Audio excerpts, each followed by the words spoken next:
Avui, en el 8x8, una jugadora d'escacs coneguda internacionalment, georgiana de naixement, però nacionalitzada espanyola des de fa uns quants anys. Ella és mestra internacional absoluta. Per tots els que la coneixem i la coneixen, podem dir que és una gran persona i que podem gaudir-la com a jugadora en el nostre club, l'Escola d'Escacs de Barcelona, des de fa 4 temporades. Ella ha estat aquí en el plató més o menys unes 5 o 6 vegades i ella és Anna Magnatze. Programa número 112. Comencem.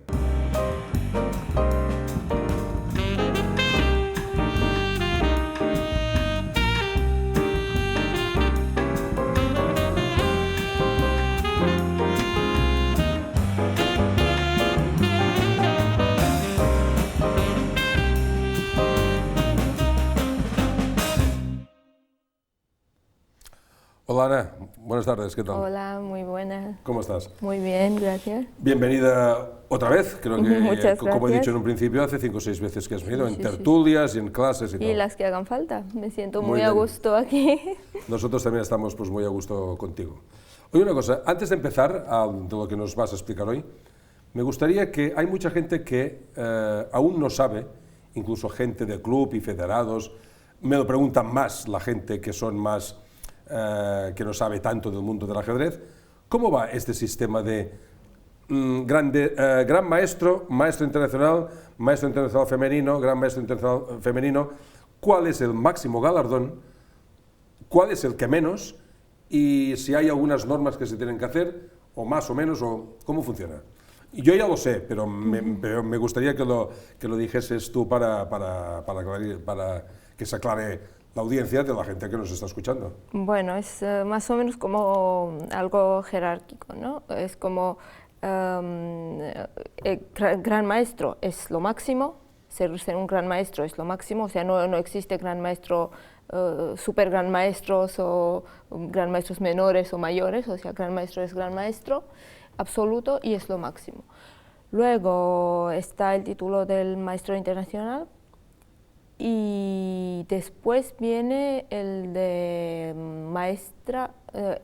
gran maestra femenina, después después maestra internacional femenina y después maestro FIDE. Maestro FIDE yo creo que ya está unificado, no existe maestra. Tanto masculino como femenino. Claro, creo que no existe, al menos, o sea, no he mirado las últimas actualizaciones, pero hace poco no existía maestra FIDE. Y después están los títulos que concede, de hecho, yo creo que esto es,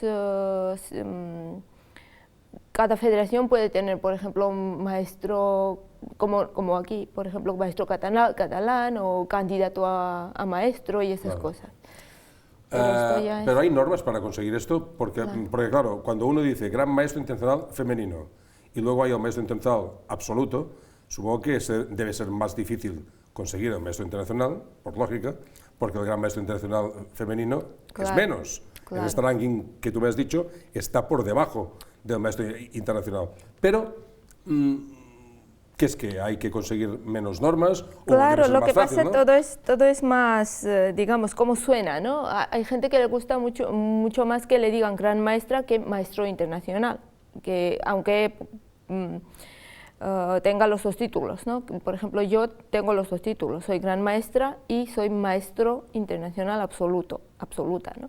Pero lo que pasa que a mí me gusta más que me pongan maestro internacional absoluta, ¿no? ¿Por qué? Simplemente porque el esfuerzo es mucho mayor. Es mucho mayor para conseguirlo, porque para ser maestro internacional absoluto tienes que hacer normas en torneos específicos donde todos son grandes maestros o maestros internacionales absolutos, y en la actualidad, como hay menos chicas, cuesta mucho más, simplemente. Pero es en la actualidad, esperemos que en un futuro no muy lejano. Pues per tota la nostra audiència, TIC, ja ho ha dit l'Anna, el primer de tot és gran mestre internacional absolut, seguit de mestre internacional absolut, seguit de gran mestre internacional femenina, i després tenim el mestre internacional femenina. I després venen els títols FIDE, que segons com diu ella, s'han unificat els dos, no? S'han unificat, em sembla que ja s'ha unificat el femení i el masculí i tot plegat. Vale, doncs perfecte.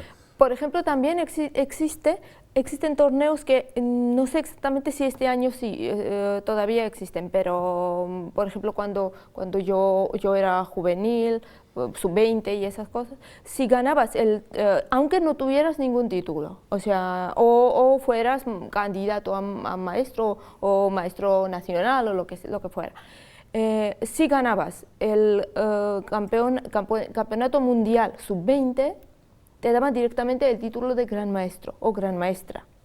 Imagínate, sin tener nada, de repente pasas al título de gran maestro. ¿Por qué? Porque eras campeón o campeona juvenil. Pero que es mundial, claro. Mundial. Al ser mundial, claro, quizá tiene un poco más de. Claro, un poco claro, más de tiene renombre, ¿no? mucho más. O más mucho esfuerzo. Más esfuerzo, más duro, más caché claro, y todo esto, ¿no? Bueno, avui l'Anna ens parlarà de fortalezas. Ella ens va dir, parlaré avui de fortalezas. I la meva pregunta que li faig a l'Anna és, què és una fortaleza? Bueno, una fortaleza es algo muy importante, para cualquier jugador, sea profesional o aficionado, porque una fortaleza, técnicamente hablando, es un recurso defensivo que puede utilizar un jugador cuando tiene menos material que su rival, o sea, en desigualdad de material y defendiendo la posición. Si conoces una fortaleza o varias, cuantas más mucho mejor, es un recurso muy importante.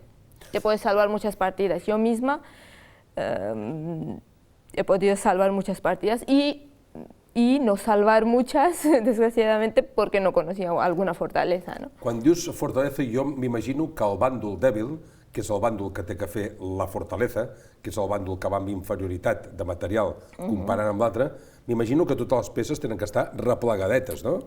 Replegades juntes. Bueno, no pot estar una peça aquí, una peça allà, una peça aquí, una peça allà. Exactamente, pero no necesariamente siempre, pero más a menudo nos encontramos con posiciones que tienes que reagrupar tus piezas de la forma que el otro no pueda con su mayor pieza que tiene en ese momento. O, por ejemplo, normalmente suele ser dama contra algo, dama contra piezas menores, vale, o dama contra torre, o alfil contra peón, y entonces tú tienes que organizar una fortaleza de la forma que el otro no pueda penetrar en la posición, ¿no? Bueno, tens el tauler, quan vulguis, ja pots començar amb l'explicació. Muy bien. I per lo que veig aquí és dama contra alfil i cavall, ¿no? Sí, esta es una de las fortalezas más comunes y más difíciles de hacer si no conoces la posición. Porque normalmente yo lo he puesto un poco, la posición la he puesto un poco más, digamos, más unas jugadas antes, porque normalmente la gente piensa que cuando tiene este tipo de desigualdad, dama contra algo, normalmente a la gente le da miedo irse al rincón. Cualquier rincón vale, pero no, o sea, depende del color del alfil. Porque aquí, por ejemplo, nos valen, teniendo el alfil de casillas blancas, nos valen solo las casillas del fianchetto, G2 o B7, porque tiene que coincidir el rincón del rey, tiene que coincidir necesariamente con el color del alfil. Y entonces a la gente, si no conocen esta fortaleza, les da mucho miedo irse al rincón directamente. Obviamente intentan quedarse en el centro para que no le den mate, ¿no? Hasta aquí es comprensible el miedo, ¿no?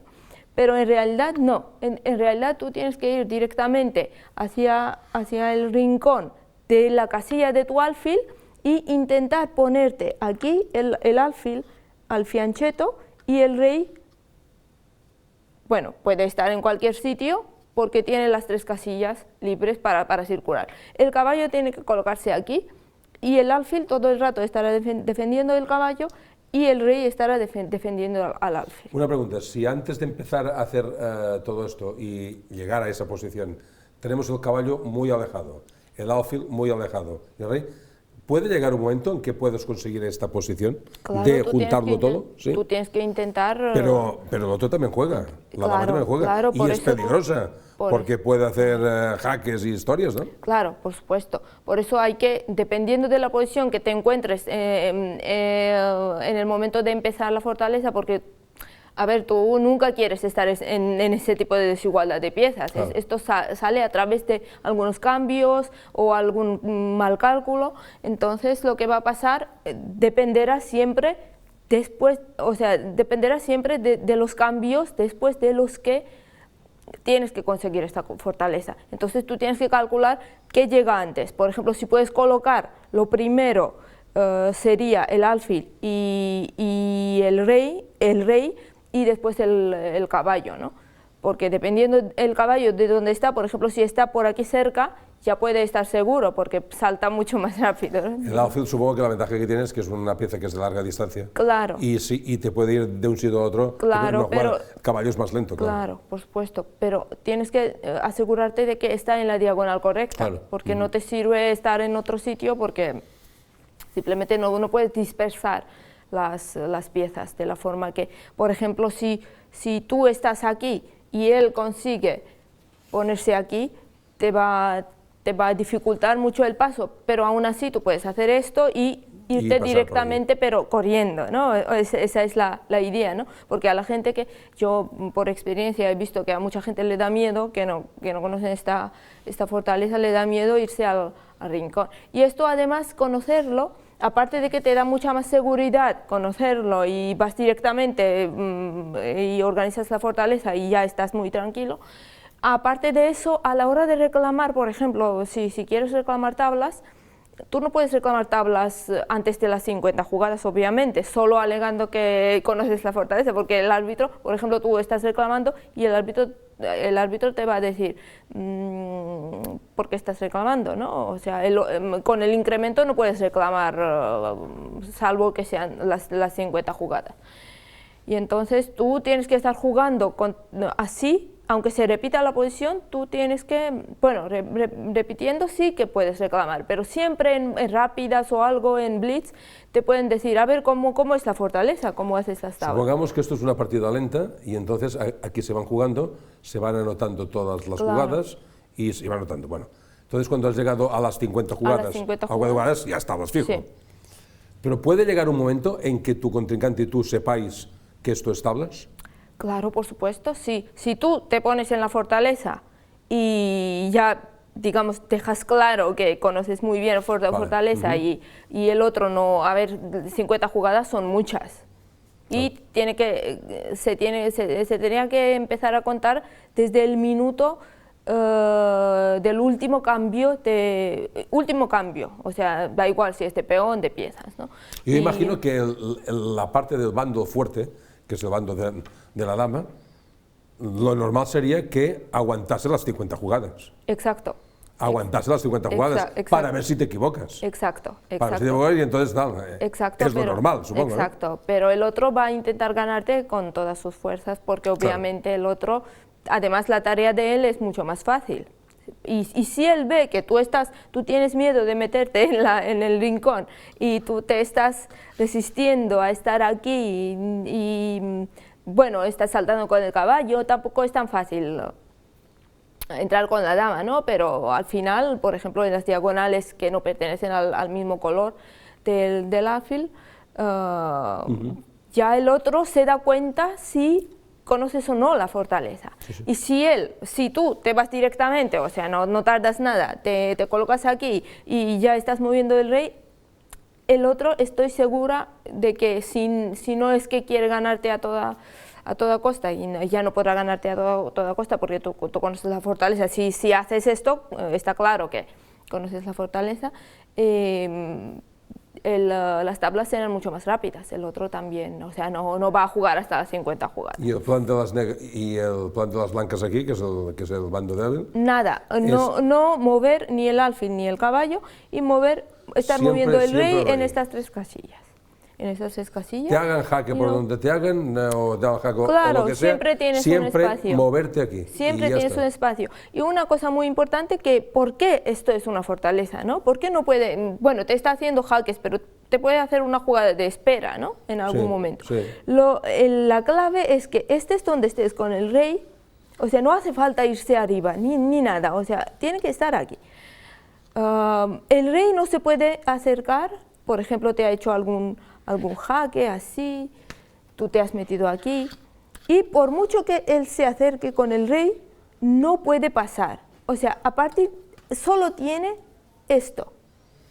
Y no puede pasar, no puede venir ni aquí, claro, no puede venir ni aquí, ni aquí. Y bueno, aquí puede estar, pero ni aquí, ni aquí, ni aquí. Está todo cubierto con nuestras piezas menores. Así que esta es la fortaleza, una de las mejores, digamos, una de las más bonitas que hay que saber. Y aparte del alfil de caballo, hay más también, hay con dos alfiles, supongo. Exactamente, hay con dos alfiles, ahora buscamos el alfil, sí. Hay con dos alfiles y no diría que aquí se complica la cosa, pero hay que conocer también lo específico, ¿no? Para este tipo de fortaleza. Aquí se cambia un poco la cosa. Aquí tenemos que buscar, aquí ya no nos importa el color del fianchetto porque claro, tenemos los dos alfiles, por lo tanto cualquier rincón nos vale. Pero ya tenemos que venir directamente, fianchetar el rey y poner los alfiles tapando el rey. Pero de esta manera, o sea, ni así, ni, o sea, o así. Bueno, esto o así. porque están en la columna F y G. F y G, si estuvieran en la, si estuvieran en la B y C, por ejemplo. ¿Aquí? No, en la B y C. Por ejemplo, estaría así. Así, también. Vale, así. Los dos. ¿Y si estuvieran abajo? Si estuvieran abajo estarían el rey aquí y el rey los aquí. alfiles. Vale. El rey fianchetado. Y tienen que estar forzosamente así, ¿no? Sí. Esta es la fortaleza, o sea, tú dejas claro que conoces la fortaleza cuando te vas ahí, porque aquí pasa lo mismo, podría pasar lo mismo, a la gente le da miedo ponerse en el rincón porque piensan que es lógico ese miedo, ¿no? Si no conoces una fortaleza. Es muy lógico el miedo de ponerte en el rincón porque te van a hacer en el centro no te pueden hacer mate, pero en un rincón te pueden dar mate, ¿no? Y contrariamente a eso es lo que tiene que hacer, ¿no? O sea, es una como... La palabra propiamente fortaleza es dama contra piezas, o puede ser también torre contra piezas. No, o puede ser torre contra dama. O puede ser torre contra dama también, sí. Vale. Hay un montón de fortalezas. Yo recomiendo conocer el máximo de... ¿Con peones también? Claro, por supuesto. Ahora, por ejemplo, veremos una posición...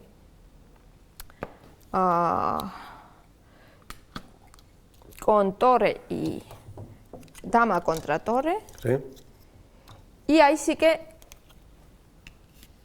obligatoriamente necesitaríamos un peón, porque ya sabemos que dama contra torre se gana.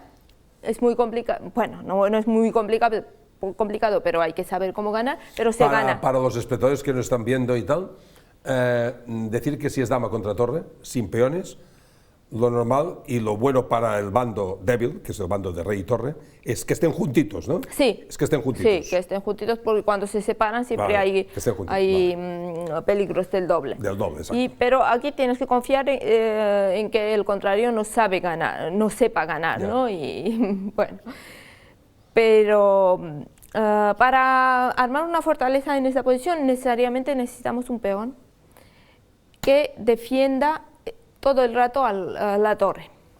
Y la torre tendría que circular siempre entre estas dos casillas. Esta es la fortaleza, el rey fianchetado. Si nos fijamos, en muchas fortalezas el rey está fianchetado, ¿no? Fianchetado, para los espectadores, es decir, que es la casilla que es G2 o B2 para las blancas, y para las negras sería G7 o B7. Esto es fianchetar, que es cuando hacemos la apertura, sacamos el peón de G2 a G3 para poner el alfil y decimos que el alfil está en fianqueto. Por eso Ana dice el rey fianquetado. Vale, perfecto. Exacto. Y entonces la torre se moverá todo el rato entre estas dos casillas. Y pasa lo mismo que en las otras fortalezas, el rey no puede progresar. Y sin rey, la dama solo no puede ganar. Siempre estaríamos aquí. Y aquí hay podemos matizarlo un poco más porque... O sea, el que defiende a la torre es el peón siempre. Es el peón siempre, sí. A ver, hay casos donde puedes hacer algún jaque en otra casilla, pero ya y el rey defiende al peón, claro. Claro, claro, todo está defendido, ¿no? Todo está encadenado como si fuera una... Sí, sí. Bueno, aquí, por ejemplo, nos estamos moviendo aquí y es una fortaleza, pero ¿qué pasaría si el peón estuviera en H o en A? Y si estamos defendiendo, otra vez estamos defendiendo con el rey, la torre y el peón. ¿Esto sería una fortaleza? La respuesta es no, porque aquí no tienes la segunda casilla para la torre. O sea, esto es más débil para el bando de los blancos en este caso. Esto está perdido. Esto está perdido vale. porque no tiene espacio. El rey, vale. La torre no tiene la segunda casilla y en algún momento te van a poner en zugzwang y... O sea, que cuando el peón es de la columna H o A está perdido. Está perdido. Obviamente hay que aguantar hasta donde se pueda, pero si el otro sabe cómo ganar, claro. O sea, y aquí no hay problema. Aquí tienes espacio para seguir moviéndote en estas dos casillas.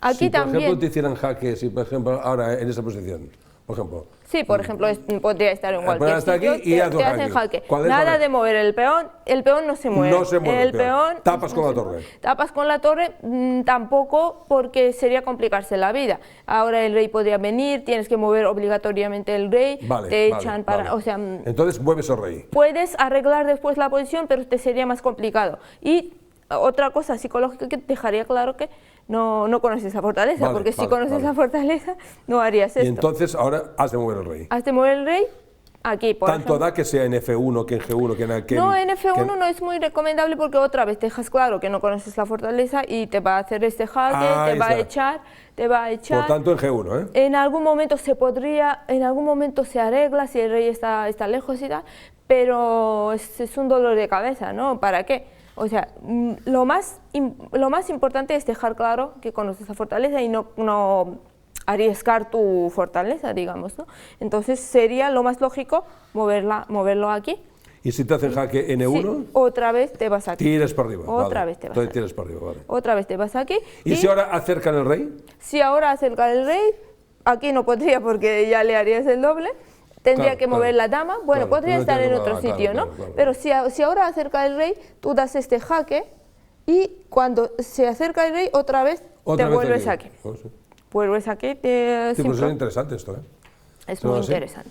Y, por ejemplo, ahora porque es torre y peón contra dama, por ejemplo, torre contra dos caballos, ¿también puede ser lo mismo?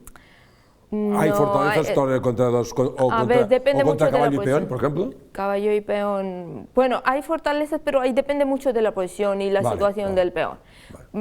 Por ejemplo, las fortalezas más comunes y más, digamos...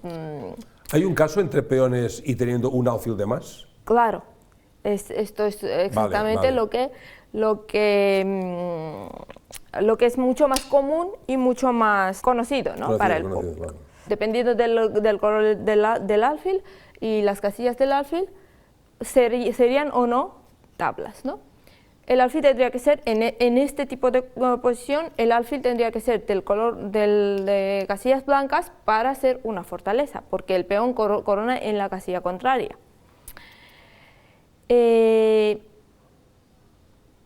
Pero puede haber una fortaleza estando el alfil en otra diagonal, por ejemplo así.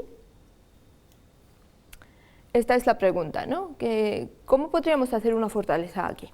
Aquí necesitaríamos que el peón blanco estuviera en H6, mi peón estuviera aquí, y esto sí que es una fortaleza, independientemente que el alfil es de la diagonal buena, ¿no? La fortaleza es para las negras. Una fortaleza para las negras, obviamente. Claro. Si no tuviéramos este peón, no sería fortaleza, nos ganarían. Pero teniendo este peón en H7 en este momento, nos asegura la fortaleza porque el rey se puede acercar, ¿vale? Y yo hago esto, pero a la siguiente jugada vuelvo aquí. Vuelvo aquí y nada de, por ejemplo, cuando me hacen esta, salir aquí para que esté un poco más, tenga más espacio. Nadie te impide que hagas de F7 a G8. G8, F7, F7, G8. Exacto. Y lo más bonito es que cuando estás en G8, él no te puede echar porque estás en una posición de ahogado, ¿no? Si vengo aquí, te hace este jaque, otra vez vuelvo aquí, claro. Y si te mantienes cerca es un ahogado, y si te vas, pues salgo y vuelvo. Pero esta posición hay que asegurarse, tanto con blancas como con negras. Con negras hay que asegurarse de no mover el peón H, y con blancas, si el peón, después de los cambios, está más abajo, no moverlo para ganar. Para ganar, no moverlo hasta H6. Porque aquí, lo que pasa, tendrás justamente la casilla H6 para ganar. Te metes aquí y echas el rey y ganas el peón. Esto es lo más... O sea, que lo que tiene que hacer el bando fuerte es no subir el peón hasta H6, y lo que tiene que hacer el peón del bando débil es mantener el peón en H7. Ahí. O sea, no subir el peón, la clave es esta. Y va muy bien conocer estas, cuantas más mejor. Yo siempre recomiendo conocer cuantas más mejor, porque más fortalezas mejor, porque simplemente te pueden salvar muchos puntos, muchos más de lo que nos podemos imaginar. ¿Hay alguna bibliografía que hable sobre fortalezas solamente? A ver, yo no... Bibliografía, libros, cuadernos... En cualquier libro de finales nos podemos... Sí. En cualquier libro de finales viene alguna fortaleza. Entonces, también se puede buscar artículos, en internet hay un montón. No sé si existe, a lo mejor existirá un libro especialmente de fortalezas, ¿no? Solo fortalezas. Esto se puede encontrar, supongo que en los libros de finales, ¿no? Claro, las fortalezas normalmente son finales, ¿no? También existen fortalezas en medio juego, pero ahí tiene que estar muy cerrado y la posición, y normalmente no se dan mucho, son más posiciones artísticas. Pero lo más común es en finales, claro, y yo personalmente he tenido muchas partidas con fortalezas, tanto para ganar como para hacer tablas, y o sea, siendo yo el bando fuerte y siendo yo el bando débil, ¿no? Supongo que tú como bando fuerte te das cuenta enseguida si el otro bando sabe o no sabe. Exactamente, y ahí es donde puedo especular un poco, ¿no? Entre comillas, con la posición. Y si veo que el otro sabe, yo ya no espero hasta las 50 jugadas, ¿no? Obviamente, porque, a ver, si en 20 jugadas el otro me demuestra que conoce la fortaleza, pues ya no que 50 jugadas es otra partida más. Ya no hace falta perder el tiempo hasta los 50. Exacto, ¿no? Es una partida más. Muy bien, Ana, pues muchas gracias, porque la verdad es que ha sido muy instructivo, ¿eh? Son cosas que no se saben, son cosas que seguramente que no se saben, pero que hay que conocerlas. Hay que conocerlas porque es muchas veces, por ejemplo, no detectamos el momento de la fortaleza y no entramos en ese final por miedo de perder, obviamente, porque no entramos directamente, no hacemos los cambios o la entrega, el sacrificio necesario para entrar en la fortaleza, ¿no? Por miedo. Muy bien, tanto, Ana, pues sigues tomando... Espero que os sirva mucho. Sí, tanto, hombre, pues muchas gracias, y ya te digo, ha sido muy instructivo. Muy bien. Y espero que la audiencia lo haya sabido ver, de que es muy interesante lo que nos ha explicado Ana.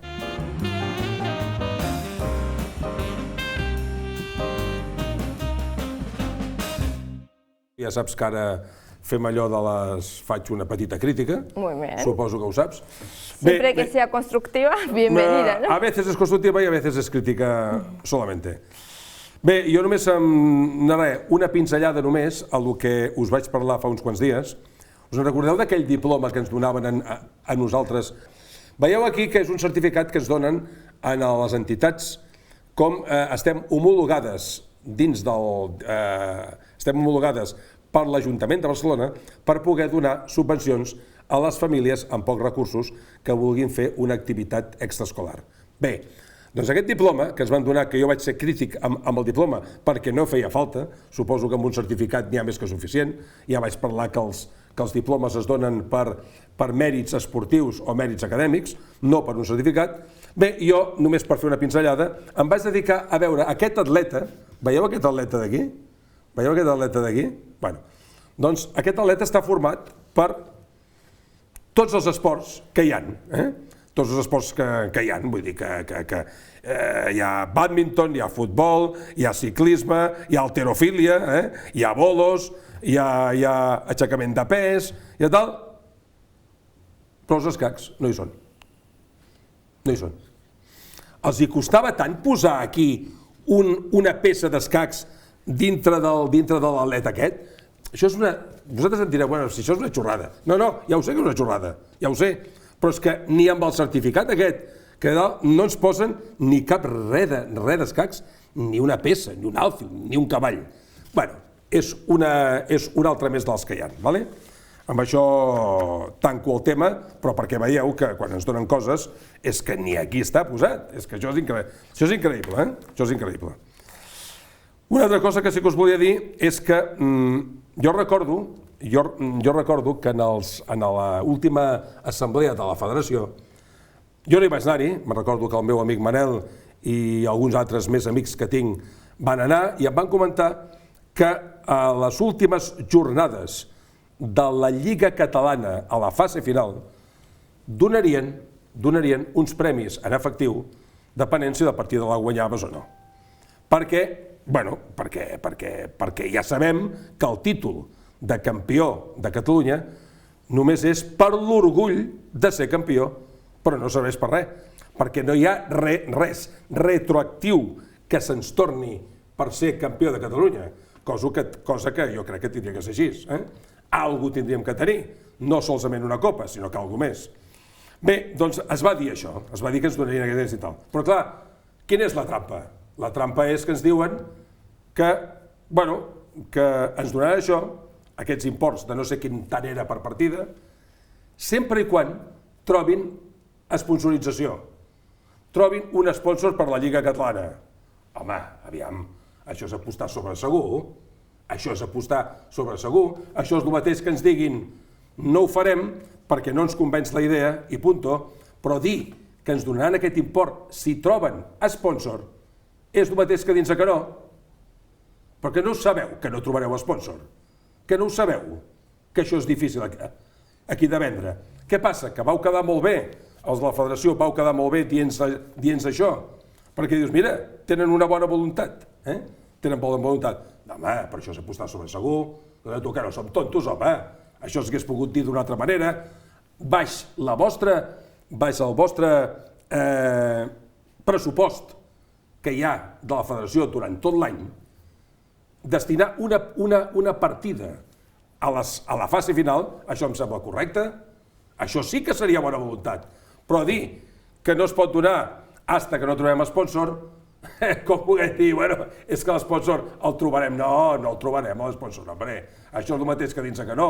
I després també hi ha una altra cosa. Suposem que es trobés sponsor per la Lliga, per la fase final de la Lliga, què penses, que el destinareu a pagar-nos a nosaltres les partides que es guanyin o que es tafeixin taules a la fase final? No, home, no, es destinarà a una altra cosa, home. Aviam, ens tenim que conformar només amb l'orgull de ser campions, res més. I no ens veneu milongues, perquè això serà així i això no s'aconseguirà. I si ho aconseguiu, seré jo el primer que rectificaré aquí i em trauré el barret. Però no és així. Ja sabem que en els escacs no ven i moltes de les coses que estem fent són altruistament. I només fem esforç, però res més. Quan és campió de Catalunya, què passa? No hi ha res, és l'orgull. Aquest programa que estem fent, el de ràdio, el de 8x8, el que fa el Víctor Collella amb Xarxa de Mat, el que fa el Marc López en el Cultura Escacs, tot això és perquè hi posem molta voluntat, però res més. A no ser que tinguin algun sponsor ells, que ho desconec, ho desconec. Però això només és perquè és orgull, res més, i ganes de que el nostre esport, el nostre joc, sigui més conegut, però res més. De guanyar no hi guanyem res, només que ens donguin les gràcies, però ja sabeu que de gràcies no se'n viu. Recordeu el dimarts, quan avui exactament estem a dissabte, aquest dimarts que ve, el dia 19, tindrem en el programa 8x8 de ràdio, 106.9 de la FM de Ràdio Canal Barcelona, tindrem amb el president de l'UFEC, en Gerard Esteve. Serà una entrevista que parlem de tot. Suposo que també hi haurà temes una mica, també tenim que tocar el tema polític, això està clar, tema esportiu, la nova llei de l'esport, etc. I amb això ja... És el dimarts que ve, recordeu, aquest dimarts que ve, de 7 a 8 del vespre. Canviem l'horari. Normalment el programa de ràdio és de 9 a 10, aquest dimarts serà de 7 a 8. I ho deixo aquí. Anna, moltes gràcies per haver vingut, moltes gràcies per les explicacions que ens has donat, i amb vosaltres serà fins la setmana que ve. Que vagi bé, adéu-siau.